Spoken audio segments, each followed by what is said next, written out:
예, 오늘 2부 말씀 시작하겠습니다.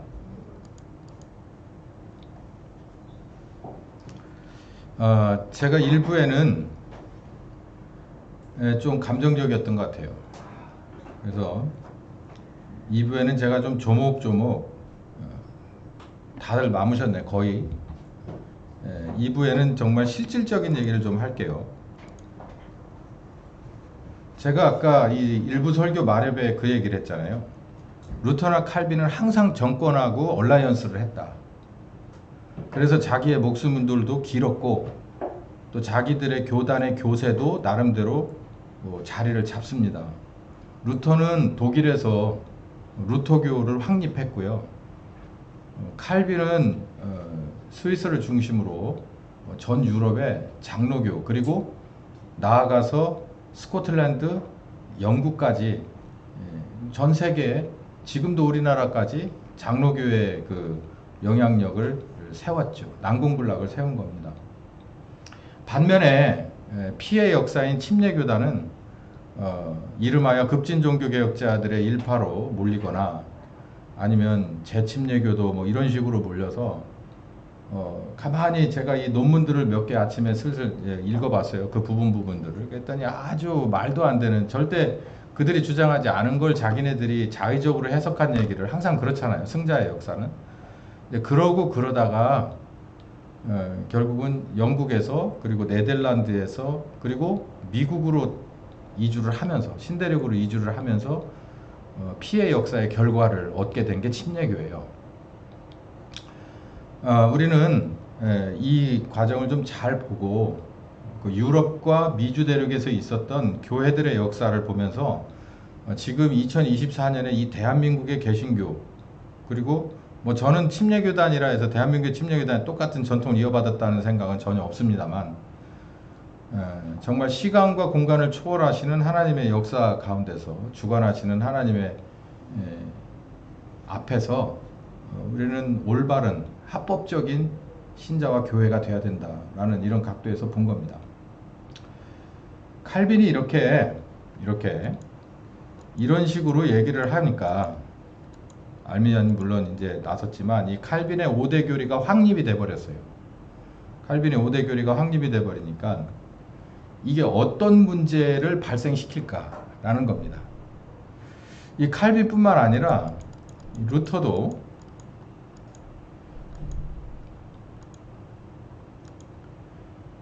오직 믿음을 강조했거든요. 이 오직 믿음이라고 하는 것을 이렇게 강조를 해버리다 보니까 이 부작용이 있었고, 칼빈도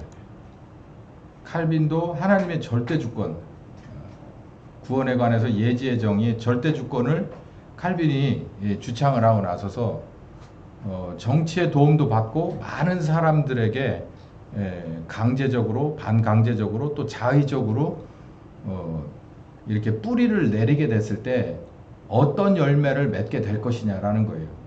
이거 아니라고 주장한 사람들이 이렇게 있었다고 제가 말씀드렸잖아요. 이 사람들은 그냥 매롭이 이렇게 주장한 것이 아니고, 이 사람들도 뭐를 본 거냐면 하나님의 절대 주권하의 구원을 그렇게 해석하는 칼빈의 신학은, 또 그걸 주창하는 많은 사람들과 교회는 어떤 결과를 내느냐면 하나님이 원하는 결과를 내지 못한다라고 생각해서 이렇게 얘기를 한 거예요. 5가지를 아주 이 사람들이 먼저 이렇게 하나하나 조목조목 따져서 얘기를 한 건데, 칼빈은 그렇지 않다는 교리를 이렇게 5개의 교리를 확정을 지어버린 겁니다. 어떤 게 문제냐면 알미니아누스 그것을 따르던 사람들도 그렇고, 그리고 존 웨슬레도 그 얘기를 했지만, 본인의 경험에서도 그 얘기를 했지만, 하나님의 절대 주권이라고, 그리고 하나님의 절대 예지예정론이라고 구원을 그렇게 설명해버리면 그렇지 못한 경우는 어떻게 할 거냐라고 하는 거가 문제가 돼요. 굳이 제가 예를 들 필요는 없겠지만, 이 사람이 진짜 하나님의 선택받고 하나님의 구원받은 사람이 맞을까라고 하는데, 우리가 동의하든 안 하든 하나님이 그렇다고 인정하면 되는 거긴 해요. 그래서 절대 주권이라는 얘기가 들어가지만 전혀 그렇지 않은 경우가 있단 말이에요. 그거는 어떻게 할 거냐는 거예요. 그래서 제가 이렇게 말하고 싶습니다. 만약에 이 교리가 맞다면, 이 교리가 진짜 정확한 진리가 맞다면, 이 대한민국에서 제가 설교 중에 말했죠. 우리나라에 지금 이제 그냥 너절한 거 다 빼버리고 코로나 지나고 나서 많이 감소된 교회 숫자와 신자 숫자를 다 하더라도 제가 우리나라의 교인들이 최소한 요 정도는 되겠다라고 말한 그 인원에 제가요 딱 11조 10%만 보자. 10%만 정말 하나님이 원하는 뜻대로 합법적으로 된 신자가 맞다면, 이름만 있는 게 아니라 진짜 내실도 있는 신자가 맞다면 지금의 우리들의 모습은, 우리 사회의 모습은, 우리나라의 모습은 많이 달라졌을 거라는 거예요. 그렇지 못하는 거예요. 점점 개혁을 하자고 외쳤던 이 시대에 시간이 지나면 지날수록 결국은 어떻게 되느냐면, 신학자들 입에서 신은 죽었다고 얘기가 나왔습니다. 신은 죽었다고 얘기가 나오고 1차 세계대전이 터져요. 그 1차 세계대전이 마무리되며 얼마 숨고르지도 못한 상태에서 2차 대전이 또 터져요. 그리고서 나온 것이 영국에서 마틴 로이드 존스의 근본주의 신학이 다시 나오기 시작해요. 우리 처음으로 다시 돌아가야 된다. 근데 그 얘기가 나오는 건 공허한 메어리가 돼서 없어지고요. 슬그머니 삼배바지 방귀 사라지듯이 사라지고 뭐가 등장하냐면 신정통주의가 들어와요. 신정통주의는 말만 바뀐 거예요. 자유주의 신학의 말만 바뀐 거예요. 그게 바로 꽁 잡는 게 매신학이 신정통주의라고 제가 알려드렸잖아요. 그래서 지금 이 대한민국의 신학도 처음에 성령운동이 어떻게 됐든 간에, 어떻게 펼쳐놓으시고 얼마나 큰 규모로 이루어졌든 간에 상관없이 지금도 대한민국은 신정통주의 신학의 아류에 있다고요. 이름을 바꿔서 교회 성장이에요. 이름을 바꿔서 치유의 신학이에요. 지금은 극단적으로 가서 신사도 운동까지 갔어요. 그게 전부 한 뿌리예요. 그게 어디서 나왔냐면요, 이거에서 나왔다니까요. 구원은 이미 땄다는 거예요. 이미 뭐 하는 이상, 내가 회개하고 복음을 믿은 이상 구원은 땄다는 거예요. 그러고 나니까 일단 모든 것은 다 따고 본전은 다 뺐다는 거예요. 그러니 그 다음에 어떻게 할 거냐라고 하는 거에 문제가 있어요. 그러니까 결과가 하나님이 원하는 뜻대로 나오질 않아요. 마태복음 7장 21절에 제가 지난 수요일 설교에 그랬잖아요. 아버지의 뜻대로 돼야 되는데 아버지의 뜻대로 안 된 사람이 가령 이런 거다. 예수님이 그랬잖아요. 아버지 이름으로 뭣도 하고 귀신도 쫓아내고 권능도 행하고 선지자 노릇도 했다는 거예요. 아, 이게 잘못한 게 뭐가 있어요? 하나님 이름으로 다 했는데, 근데 이거 불법이라는 거예요. 아버지의 뜻대로 돼야 된다는 거예요. 그러니까 그 사람들이 했던 외형적인 모습을 문제가 아니라, 그 사람들이 사역을 했던 한 발자국 한 발자국, 그게 중요한 게 아니라 하나님이 봤을 때 분명히 2% 부족한 게 있었다는 얘기잖아요. 그 2% 부족한 것을 찾아내는 하나님이라는 거에 우리는 깜짝 놀라야 돼요.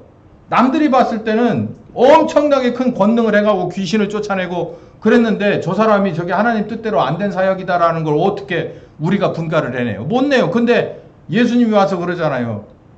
분간해낸다는 거예요. 너는 아버지 뜻대로 안 된 거야. 불법이야. 그러고서 그냥 제외.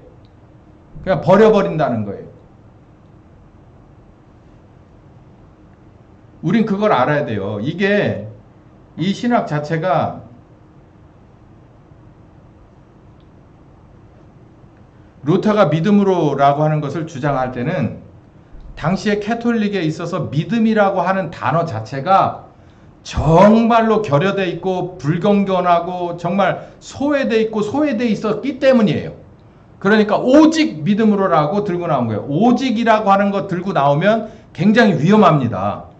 요즘으로 말하면 절대 이 말이거든요. 절대 이거야 라고 얘기하기가 정말 쉬운 일이 아닌데, 루터는 정말 그럴 수밖에 없는 상황이었던 거예요.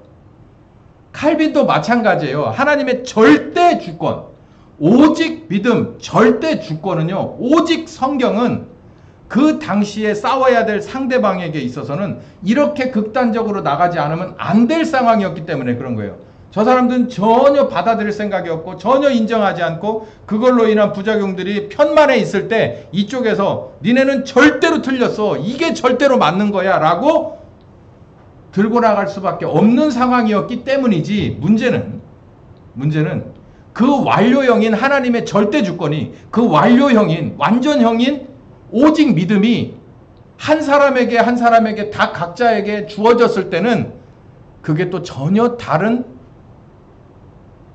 새로운 장이 열린다는 거예요. 오직 믿음이라고 하는 것을 받았을 때 이걸 어떤 마음으로 내가 그 카드를 받아들일 거냐.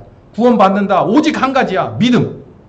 그러면 어떻게 해석될 거냐라고 하는 것은 별도 다른 또 주석이 필요한 거예요. 오직 하나님의 절대 주권. 오죽했으면 그 소리를 했겠어요. 오죽했으면. 가톨릭이 얼마나 말도 안 되는 애들이었으면 그렇게, 아니 돈 받고 면죄부를 파는데, 그러니까 오직 하나님의 절대 주권이지 그까지 헌금 몇 푼이 이렇게 나가는 거예요. 그러니까 이해는 하겠지만 문제는 오직 하나님의 절대 주권이라 하니까 이걸 들고 가서 또 딴짓하는 사람들이 생기는 거예요. 오직 하나님의 절대 주권이라, 하나님이 미리 알고 미리 정했다며, 그게 나라며. 그러니까 어떻게 되는 거예요? 그들은 아무 생각 없는 거예요. 된 거니까. 나는 이미 된 거니까. 그 뒤로는 예를 딱 한 가지만 들어볼게요.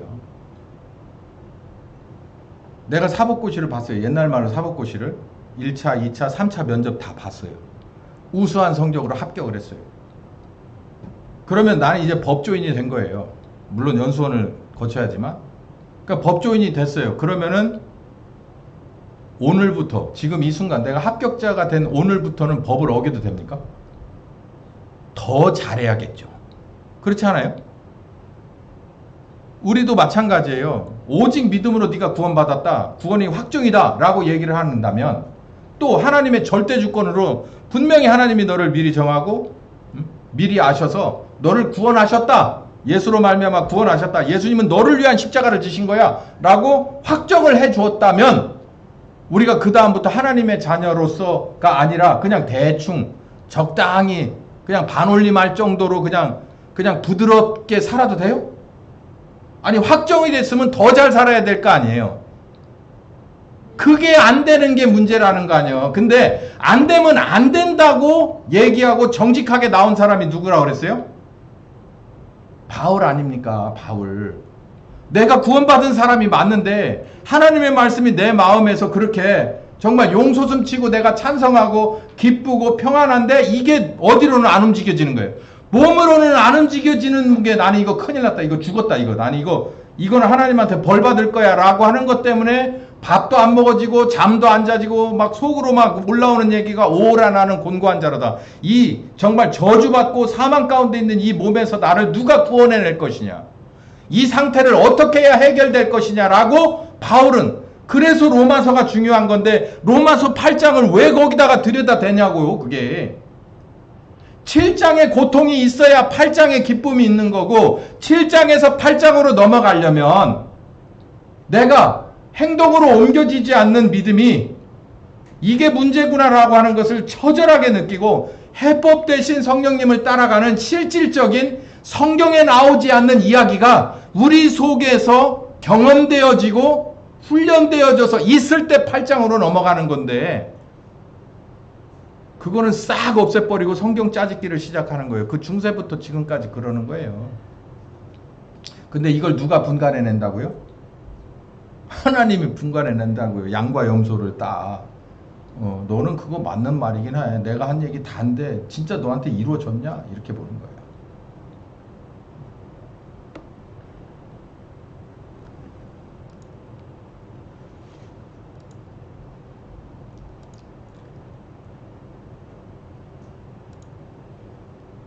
요게 아마 핵심일 겁니다. 이 로마서 8장 28절에서 30절 한번 읽어봅시다. 시작. 우리가 알거니와 하나님을 사랑하는 자 곧 그 뜻대로 부르심을 입은 자들에게는 모든 것이 합력하여 선을 이루니라. 딱 뗍시다. 요것만 하나 딱 떼봐요.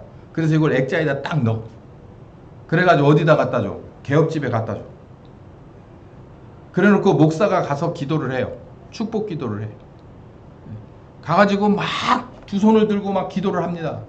하나님이 이 말씀대로 이 사업장에 임하게 하여 주시옵소서. 이 가정에도 임하게 하지, 이 자녀에게도 임하게 하여 주시옵소서. 잘할 것 같죠? 헌금 좀 나올 것 같잖아요. 네. 막 가가지고 땀을 뻘뻘 흘리면서 막 이렇게 하는 거야. 막 그렇고 막 벽에다도 손대고 기도하고 막 그 사장한테도 손대고 기도하고 막 집기에게도 손대고 기도하고. 뭐 해달라고? 딴 거 필요 없어. 모든 것이 합력하여 뭐 악재도 협력하여 뭐가 되고, 어? 내게 도움이 되고, 어? 정말 뭣도 내게 도움이 역으로 돼서, 하여간 나쁘게 하는 것들도 팍 바뀌어가지고 결론은 뭐가 되라고? 선이 되라고. 이 집에 이득이 되게 해달라고 하는 거예요. 이게 그 말씀입니까? 근데 그런 일을 자행하는 거예요. 그 배경에, 그 든든한 배경이 되는 게 뭐냐면 한 번 구원은 영원한 구원이라는 거예요. 구원이 확정됐기 때문에 구원에 관한 쪽으로는 이런 말씀을 볼 필요가 없는 거예요. 더 가봅시다. 하나님이 미리 아신 자들로 또한 그 하나님의 형상, 시작. 하나님이 미리 아신 자들로 또한 그 아들의 형상을 본받게 하기 위해서 미리 정하셨으니, 자, 이 말은 틀린 말이 절대 아닙니다. 하나님이 특별하게 정하셨다는 거예요. 목적을 가지고 당신을 정하셨다. 여기까지 보면 맞고요. 시작. 이는 그로 많은 형제 중에 맏아들이 되게 하려 함이라. 이게 맏아들이 뭐든 설명할 필요는 없고 특별한 하나님의 자녀가 되게끔 미리 당신을 선별해서 찍었다. 오케이. 30절 시작. 또 미리 정하신 당신을 또한 부르시고 부르신 그들을 또한 의롭다 하시고 의롭다 하신 그들을 또한 영화롭게 하셨다. 스페셜 포스라고 하잖아요. 특전사. 군인들이 많아요. 근데 요모조모 보니까 얘가 굉장히 특출난 애야. 그래서 딱 찍었어요. 뭘로? 특전사를 쓰려고. 특전사를 썼으면 다시 데려다가 처음부터 훈련을 다 시켜요. 왜? 그 정도 수준 갖고는 안 되니까 한 두세 배 더 키워놔야 되기 때문에 가능성은 있기 때문에 아주 혹독하게 시켜서 두세 배 그 이상의 것을 그 몸에다가 심어주려면 훈련을 아주 혹독하게 시켜야 되는 게 인지상정입니다. 여기 그 얘기를 하고 있는 거예요. 그러면 여러분 가끔 보면 해병대 UDT나 이런 훈련을 받을 때 보면 막 힘들게 막 그냥 고통스럽게 만들고 하기 싫은 놈은 뭐 해라? 종쳐라. 하기 싫으면 땡땡땡땡 하고 그냥 하이바 벗어버리고 집에 가라. 그런 영화들 가끔 있어요. 그러니까 더 힘들게 해요. 더 힘들게 막 물도 뿌리고 막 추운데 막 밤에 깨워가지고 훈련시키고 하기 싫어? 그럼 가서 종치고 나가. 그 인지상정이에요. 우리가 모두 알고 있는 거예요. 그 정도로 강하게 마음 먹고 강하게 다루지 않으면 그 효과가 나오지 않는 그 결론이 여기 보니까 맏아들이라는 거예요. 그 스페셜 포스 특전사를 만들고 특전 중에서도 특등용사를 만들고 싶다는 얘기예요. 그래서 가능성 있는 너를 찍었다는 거예요. 그러면 그 훈련이 얼마나 호되겠습니까? 고되겠습니까? 혹독하겠어요. 여기서 보니까 그렇게 해서 훈련시킨다는 거예요. 어디까지 가게? 영화롭게. 영화로운다는 게 뭐냐면 하나님의 수준에 이를 때까지 이 말이에요. 하나님이 원하는 그 하나님의 수준에 이르기까지, 그 거룩한 인격에 이르기까지, 그 거룩한 지혜와 지식의 수준까지 이 말이에요. 하나님이 보내신 성령님과 예루살렘서 땅끝까지 이를 만한 진정한 예수의 자녀, 예수의 사도가 되는 그 정도의 이목구비를 갖추고 실력도 갖추고 훈련받은 사람이 될 때까지 이 말이에요.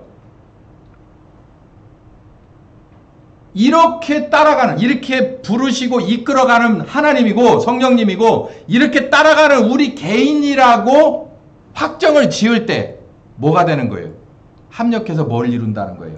선을 이룬다는 거예요. 목적을 이룬다는 거예요. 목적을. 이게 그 말이에요. 로마서 7장에서 바울이 고통스러워서 말씀은 들어오는데 행동으로 옮겨지지 않는 자기를 고민할 때 바로 성령께서 이 길을 알려주신 거예요. 그걸 넘어서는 걸 알려주는 거예요. 말씀이 영으로 들어와서 마음에서 흔들리고 몸으로 내려가는 방법, 여기 막힌 걸 뚫어내는, 지성소를 뚫어내는, 예수님이 생명 걸고 뚫어내는 지성소를 우리를 인도하시는 성령님과 말씀대로 움직여지지 않는 몸을 뚫어내는 바로 이 일을 여기에 지금 바울이 이렇게 표현해 놓고 있는 겁니다. 근데 사람의 의지가 없다고? 사람의 의지는 없어? 이렇게는 볼 수 있어요. 이 과정을 다 지내왔어. 아까요. 제가 특전사 얘기했잖아요. 특전사가 막 100명 갔는데 10명 딱 뽑혔어. 그 중에서도 1등 수석으로 내가 딱 표창도 받고 막 이렇게 다들 축하해주고 막 사진도 찍어주고 막 메달도 주고 그랬어요. 그러고 나서 이제 마이크를 대고 누군가가 인터뷰를 해. 어떻게 생각하십니까? 누구 어디 하시고 싶은 말씀 하십시오. 라고 얘기하면 뭐 이런저런 얘기 하겠죠. 그러니까 저를 선택해 주신 우리 교관님, 저를 훈련시켜 주시는 우리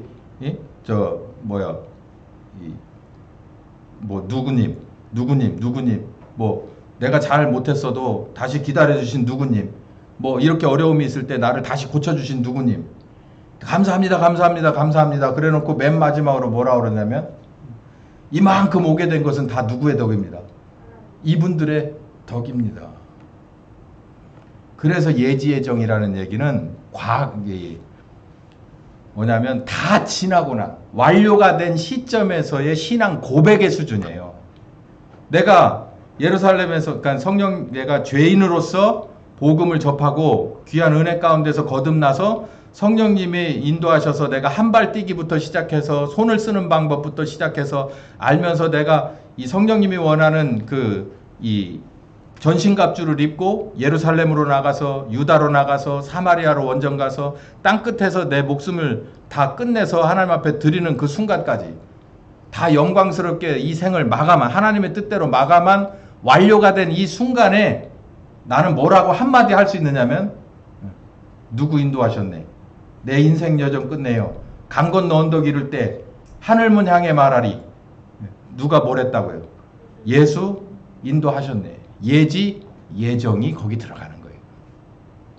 신앙 고백의 차원이에요. 이건 신앙 고백의 차원에서 하는 말이에요. 모든 것을 다 마무리하고 한 말씀 해주십시오 라고 얘기했을 때 우리 주님은 나를 미리 아셨던 게 분명합니다. 우리 주님은 나를 정하신 것이 분명합니다. 이 과정 가운데서 늘 함께 하시고 이걸 뚫어낼 수 있게 힘든 고비마다 함께 하시고 여기까지 오게 하시고 예루살렘에서 땅끝까지 당신의 일을 다 하게 하셔서 여기서 이렇게 끝내게 하신 걸 보니 미리 알고 미리 정하신 거라고 볼 수밖에는 없습니다. 이게 제 마지막 말입니다 라고 얘기하는 거예요. 예지예정은. 근데 이건 이게 훈련에 들어가지도 않은 놈이 와가지고서 예지예정이니까요. 그냥 뭐 이렇게 해서 시간 보내면 되지 않겠어요? 뭐 예지예정이라 그렇게 가르친 사람이 얻어맞을 거고 그거 의심도 안 해보고 따라가다가 맨 마지막에 가서 너 뭐하다가 이제 아무것도 안 하고 왔어? 라고 했을 때 그분 앞에 가서 용서가 없어요.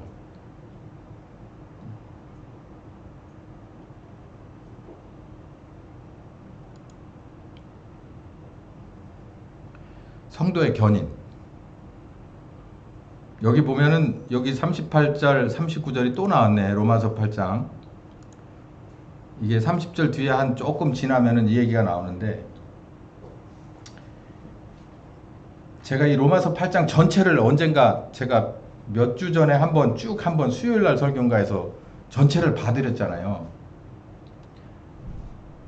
이것도 역시 완료형이에요. 예지예정도 완료형이지만 특별히 38장 38절에서 39절은 완료형입니다.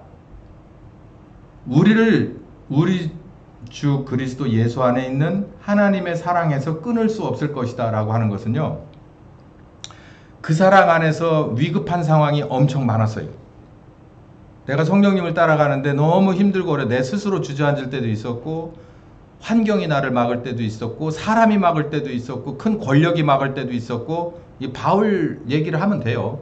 그 과정이 막 수도 없이 많았어. 하루면은 수십 번 있을 때도 있고 수백 번 있을 때도 있고 내 스스로가 총체적으로 마음이 무너지고 몸이 무너져서 감방의 어느 구석에서 죽음을 기다리던 때도 있었단 말이에요. 그런데 이 모든 것을 다 완성하고 나니까 난 이렇게 말할 수 있다는 거예요. 하나님과 나 사이의 이 관계는 하나님의 사랑의 이 관계는 절대로 뭐 할 수 없다는 거예요. 끊을 수 없다는 거예요. 그러니까 다 지나고 나서 하는 얘기지 성도의 견인. 그래서 이놈이 아무리 더러운 거 많이 묻혀가지고 들어와도 아이고 저거 내 새끼니까 참고 견디고 천국 데려가야지. 이거는요, 바울이 또 얘기했죠. 갈라디아서에서 바울의 주제가 몇 가지 있는데 그 중에 율법과 은혜입니다. 율법과 은혜는 마치 율법은 첫째 아들의 마인드고요. 그리고 은혜는 둘째 아들의 마인드입니다.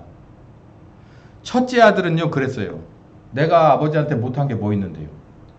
다 잘했잖아요. 그러니까 첫째 아들로서의 권위가 있는 거 아니에요? 이렇게 말한 거예요. 근데 은혜는 둘째 아들은 뭐예요? 내가 아무리 돌이켜봐도 나는 아버지 앞에 뭐예요? 죄인인 거예요. 죄인인 거예요. 여기 보면 이렇게 보면 안 돼요. 이 말씀을 하나님의 사랑에서 끊을 수 없다 라고 해서 내가 아주 자신만만하게 저요? 구원받은 말씀, 그러니까 구원의 확신을 강요하면 어떤 꼴이 되냐면 하나님 앞에 가서 그럴 거라니까요. 저 구원받은 사람 맞잖아요.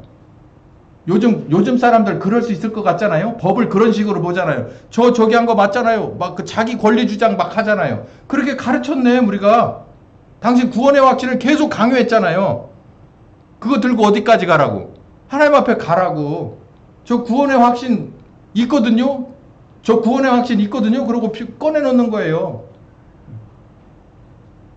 근데 여러분, 이건 뭐냐면 바울은 계속해서 신앙의 연조가 깊어지면 깊어질수록 자기는 죄인 중에 괴수인 거예요. 그게 바로 은혜입니다. 은혜. 은혜 쪽에 속한 사람은 하나님 앞에 더 가까이 가면 갈수록 자기 스스로는 정말 하나님 앞에서 내세울 게 없는 거예요. 그게 은혜입니다. 은혜. 그래서 은혜가 더 무서운 거예요. 은혜 속에서 허우적거리면요, 자기는 계속해서 낮아지고 하나님은 계속해서 높아지는 거고요. 율법 속에서 허우적거리잖아요. 자기는 높아지고 하나님은 여기쯤 오는 거예요. 하나님 여기쯤 와요. 이렇게 얘기해요. 예수님이 나보고 나를 위해서 십자가에 죽어주셨다면서요. 그 내가 믿었거든요. 그리고 나 잘못한 거 원죄 알고서 회개했거든요. 그러니까 뭐 주셔야 돼요? 구원 주셔야 돼요. 이렇게 얘기하는 거예요. 이게 첫째 아들이고 둘째 아들은 그게 아니에요. 내가 아무리 생각해봐도 나는 아버지 앞에 가서 이렇게 아들로서 인정받을 수 있는 사람은 아닙니다예요. 이 끝까지 견인한다는 말이 이 8장 38, 39절이 이 자체로서 맞는 말이기는 하지만 이 말씀을 바라보는 극과 극의 마음을 보세요. 하나는 저 남쪽에서 바라보는 거, 하나는 북쪽에서 바라보는 거 전혀 다른 얘기라고요. 근데 지금 여기서 말하는 성도의 견인은 칼빈은 뭐라고 말했을지 몰라도, 어떤 의도에서 그렇게 말했을지 몰라도 지금 이 말을 가지고 우리는 그렇게 본단 말이에요. 내가 이미 몇 월 며칠 날 어디에서 어느 교회 다닐 때, 어느 목사 담당하는 교회 다닐 때 내가 내 죄를 회개하고 복음을 믿었으니까, 그래서 따라하는 영접기도 했지 않습니까? 그러니까 내가 구원받은 사람이라고 목사님이 그때 선포해 줬는데, 말씀에 의거해서 선포한다고 그리고 침례를 받았는데, 그러고 나서 내가 신자로서 살았는데 내가 왜 뭐가 문제인데요? 그러니까 불법이라고 얘기가 나오는 거예요. 불법을 행하는 자야.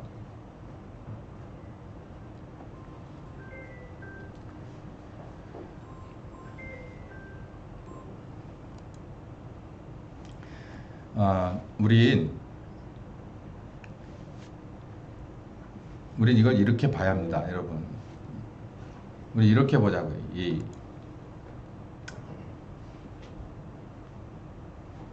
우리 모두가 참 이 기가 막힌 현실 속에서 우린 신앙생활을 오래 해왔어요.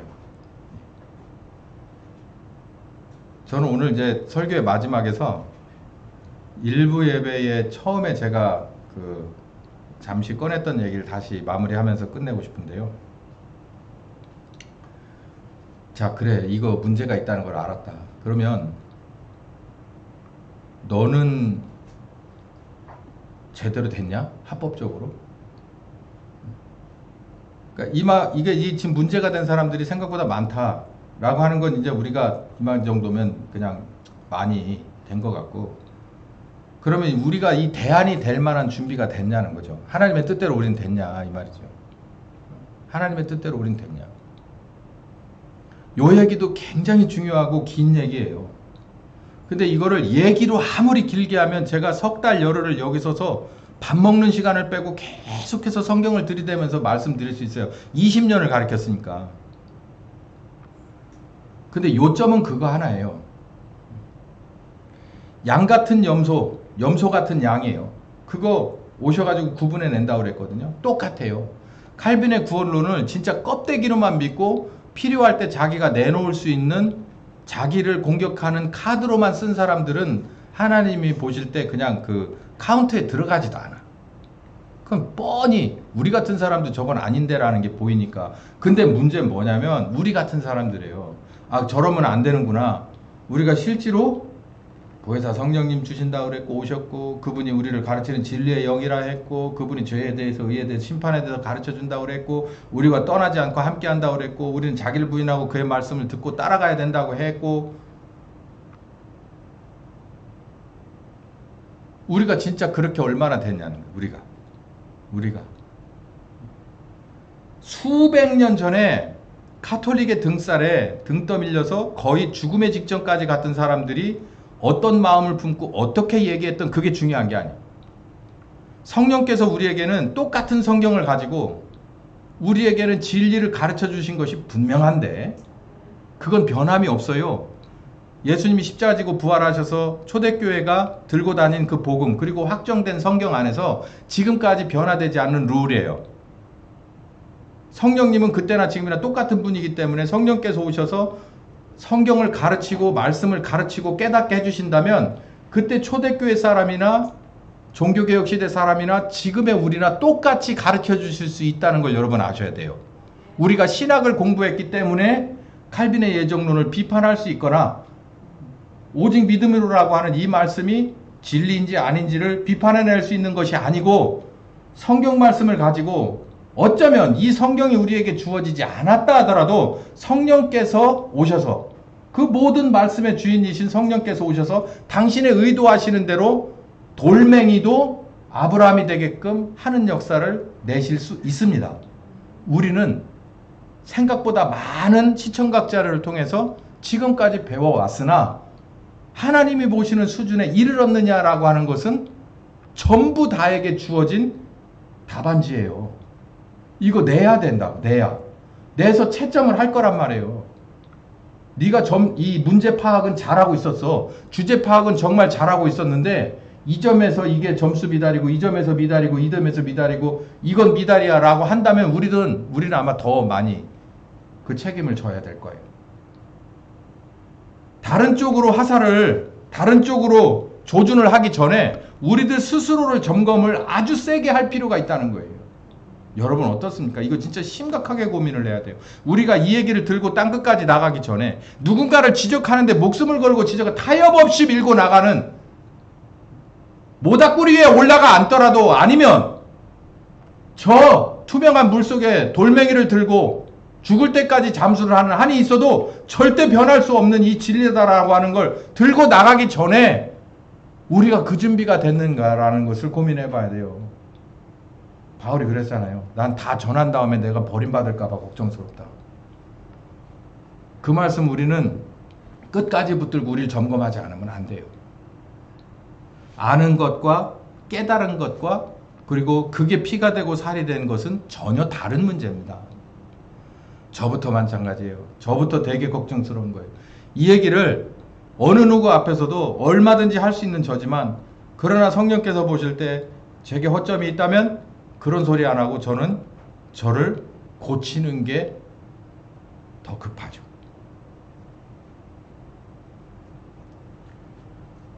여러분 정말 신중하게 우리를 점검해야 될 때입니다. 누구도 체크할 수 없어요.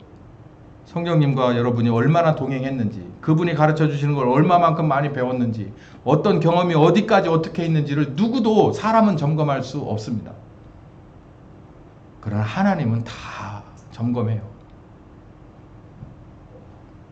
미달이다, 충분하다, 하나님은 둘 중에 하나를 하실 거예요.